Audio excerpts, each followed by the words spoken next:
Hey everybody, organic functional groups, video number 8. This is notoriously the longest video, so I will apologize ahead of time. But if you open your reference tables to table R, you will see why we are going to be here for a while. So first off, what on earth is a functional group? It is an identifiable part of this molecule that is not carbon or hydrogen. It's usually oxygen. Sometimes it's nitrogen or a halide. There's that one section of halides, and then there's two sections of nitrogen in the bottom. Everybody else in the middle has some version of oxygen in there. And of course, this is going to give it different structure and way different properties because it has different atoms within it. So putting that atom in there changes everything. We're going to go over a few examples of each. Let's start with the top one, halide. So follow with me. This is how we go. I'm going to fill in this one first. So I have my handy dandy reference table. I'm still going to need to use Q and R, or P, but I'm going to need R also. And R has all the hidden information in it. Notice I have class of compounds. I have what the actual functional group is. And notice there's like dashes on either side if the molecule is on both sides. So looking at this ether, I see O in the middle with a dash on either side. That means there's some number of carbons on the left, some number of carbons on the right. And that's, again, what the general formula is helping us with, where R represents the bonded atoms or group of atoms. So that means some number of carbons. Okay. Then I have the example. And the example is in that condensed formula, which helps you draw it out very quickly. If you can unpack it with the name. And so the name of that thing, we can go forward and backwards to figure out how to name these things. And that's how we're going to do this. So first, I'm going to see chloro, and then I see propane. Chloro is what's standing out to me. This is what's different from anything else we've done so far this unit. Propane, I know. Okay, so chloro, I find chloro, and it just so happens chloro means there is a Cl, right? There's a chlorine on there, and that does make sense. Notice all of the halides end in O, so fluoro, chloro, bromo, and iodo. Iodo is the weird one, iodine, okay? So I'm going to start with the base piece. I'm going to talk my way through this first one slow, and then I'm going to go really fast. I'm going to animate this how I think it should be thought of. So first I pull out that propane. I know propane is 3 carbons, single bonded. All that information is still in there and relevant. This is not 2-chloropropene. If it was propene, there would be a double bond within those carbons. Feel me? So I have a chloro. Where is my chloro? On carbon 2. So literally, I replaced the hydrogen with a chlorine on carbon 2, and now I'm done. So did you get a feel for how that's going to flow? I'm going to kind of show you the base molecule and then put in that functional group to build it. So if, as you're watching, please don't just write it right down. Follow along, understand what I'm saying and when I'm saying it, and then you'll figure out that this is the final product there. Why is that the final product? Because we're moving on to the next one. Okay, I'm going to go all the way over here because I want to build the molecule from the name first. Again, I see trichlorobutane.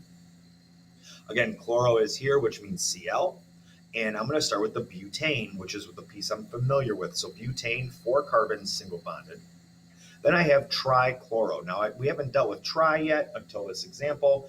Di means 2 of them. So dichloro would mean there's 2 chlorines somewhere. Trichloro means there's 3. Well, where are they? On the second carbon, on the second carbon, and on the third carbon. Third carbon up or down, doesn't matter. This is 2,2,3 trichlorobutane. Notice there is not just carbons and hydrogens anymore. Okay. Next one is also fun and complex. I have some different things going on here. As a matter of fact, this is a combination of 2 different lessons. So first I see the fluorine. So that's this fluoro, and so now this is how I name it. So I'm going to give the number of the carbon that it's on, and I'm going to put fluoro in front of 1, 2, 3 carbons of propane.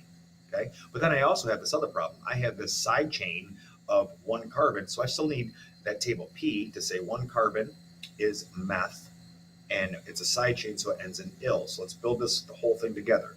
My base chain now is this top up and down 3 carbon backbone. So 3 carbons is prop, single bonded ane. So I start with propane, which is what I know. I need to put the chloro right on the propane. All right, so fluoro. Where is my fluorine? On the second carbon. So it's 2-fluoropropane. Did I spell fluoro right?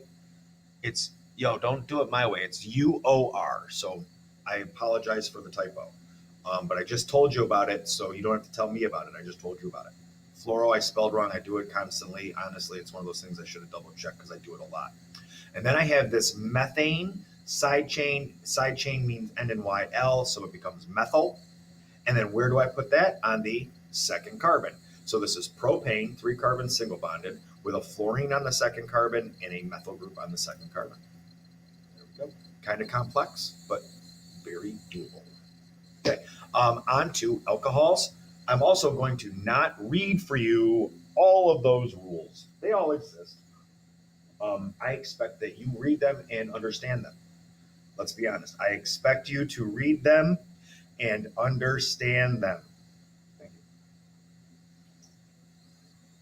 I'm going to get right to applying them. Okay, so alcohol is an OH group. I know this from where it says my functional group. I see OL as the base of my word. I see propanol.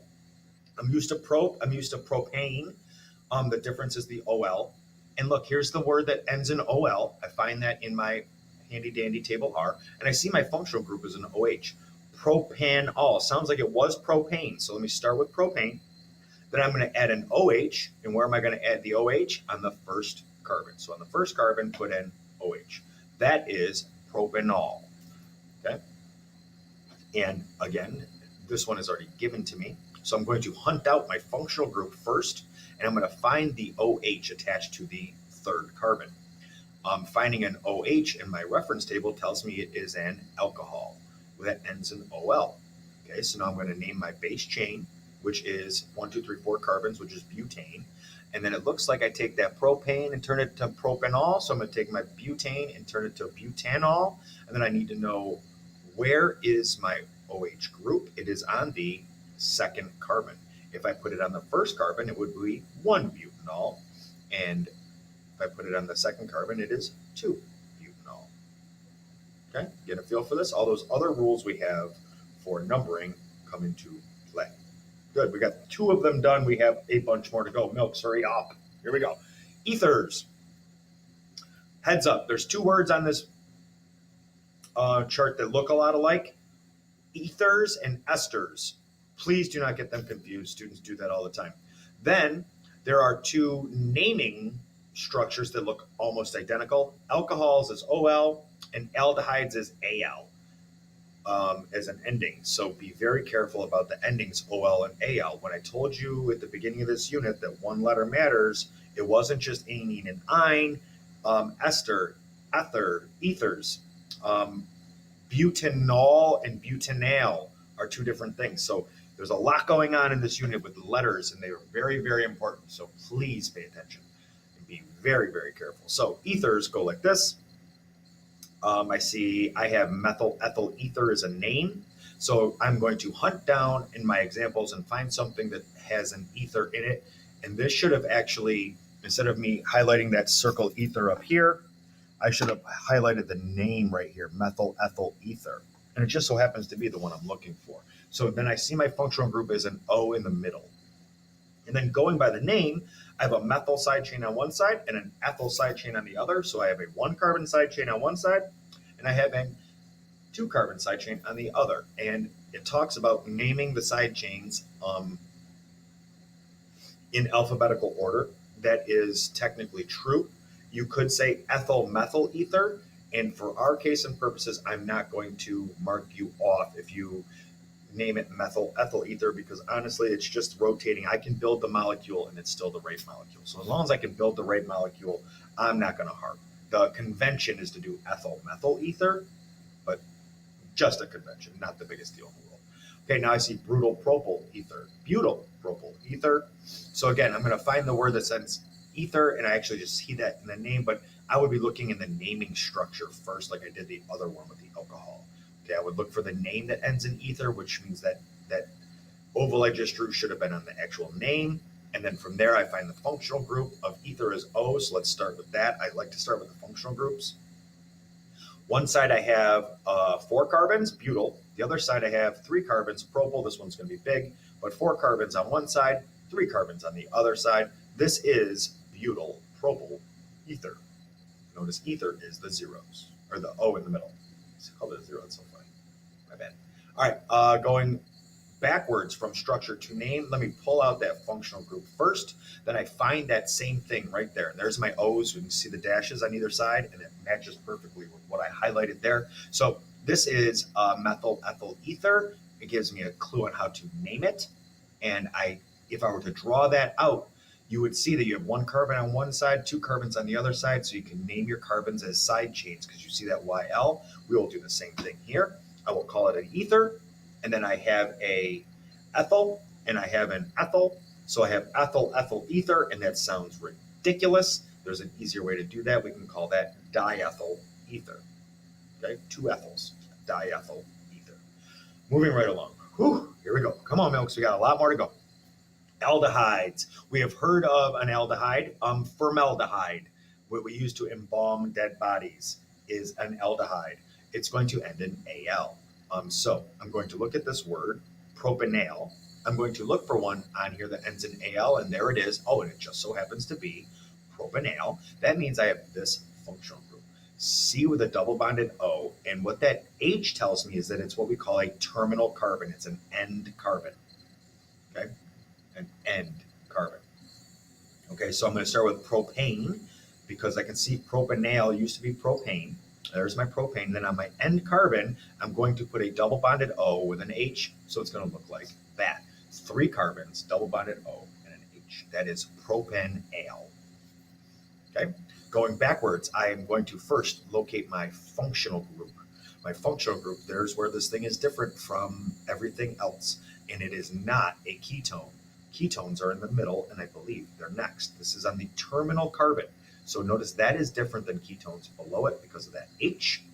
It means it's the end carbon. So here's my naming structure, ends in AL. Take propane to propanal. Okay. So prop should be, in this case, pent because I have 5. So it was pentane. And then that's going to become pentanal, not pentenal or pentyneal. Pent and al. AN. That AN is still important, is what I'm trying to let you know. It tells me it's single bonded. Okay. Ketones, much like aldehydes, except for now the double bonded O is in any of the middle carbons. So my functional group is different. See, notice I don't have that H. So now a ketone is just in the middle, and I have to give you a number, tell you what carbon it's on. So 2-pentanone looks like pentane, ending in an one, tells me it's a ketone. And then there's my pentane right there. Well, where do I put my one? My double bonded O is an one. I put it on the second carbon. So it's going to look something like that. I'm going to have 5 carbons, and on the second carbon, I'm going to have a double bonded O. Because there's a double bonded O, I don't have any room for an H underneath, and we are moving right along. In this particular example, I'm going to, of course, first identify the functional group. So this is the different piece, and that piece lines up with that piece. So it's a C double bonded O with a dash on either side of the C. That's what I just highlighted there. So this is, I see it's a pentanone. So I see that pentanone, you see it would have been pentane, right? So it ends in an one. So I'm going to take my propane, 3 carbons, and I'm going to make it end in an one, and that's propanone. And then I need to put a 2. Technically, if you don't put a 2, it's not wrong. Because if I put that double bonded O on the end, it would have been propanal, not propanone. Ketone has to be in the middle carbon. With 3 carbons, there's only 1 middle carbon. I don't have a choice. If you wrote propanone, you would have been right. If you write 2-propanone, you are also right. But the 2 is not needed in this case. Okay. Excuse me. All right. So organic acids, COOH, COOH. I see propanoic acid as a name. So I'm going to look for that, and I actually see something that ends in oic acid. I don't need to find just propanoic acid. It could be butanoic acid. It can be pentanoic acid. But I'm going to find the thing that's different. So propanoic acid used to be propane. And I see the oic acid is the change. So I'm looking for the thing that has the change. And then I find that functional group. pow. So this is that terminal carbon with a double bonded O and an OH. So I'm going to take that aldehyde and an alcohol kind of and put them two together. That is how I'm going to make this organic acid. And we'll see how we use these later on. It's part of one of the organic reactions. We will be an organic acid, and you'll see what's going on as far as the dehydration synthesis thing going on. All right.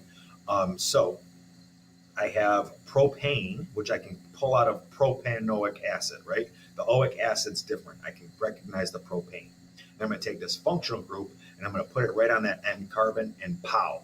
This is now propanoic acid. I'm going to take a double bonded O and an OH. You do not have to draw it O-H. If you write C with the bond and then OH, I'm cool with that. This is the graphic that I found. I would write it just OH without a dash between the O and the H, just so you know, just like I see it in the reference table. Notice there's no dash between the O and the H because the O and the H go together as a functional group. Okay. Okay. All right. This one I'm going to pull out my functional group itself. I see the functional group is that C double bonded O, so I see it's with an OH, so it's a COO. It is an organic acid, and I'm going to name it like this. And this one started out as one carbon, so it's methane, and it becomes methanoic acid. Replace that E with oic acid. Okay, we're through that. Esters, here we go. These guys, this is the simply hardest. This is the most difficult of all of them, so we'll spend the most time on these in class to make sure you get it, because the naming structure is tough.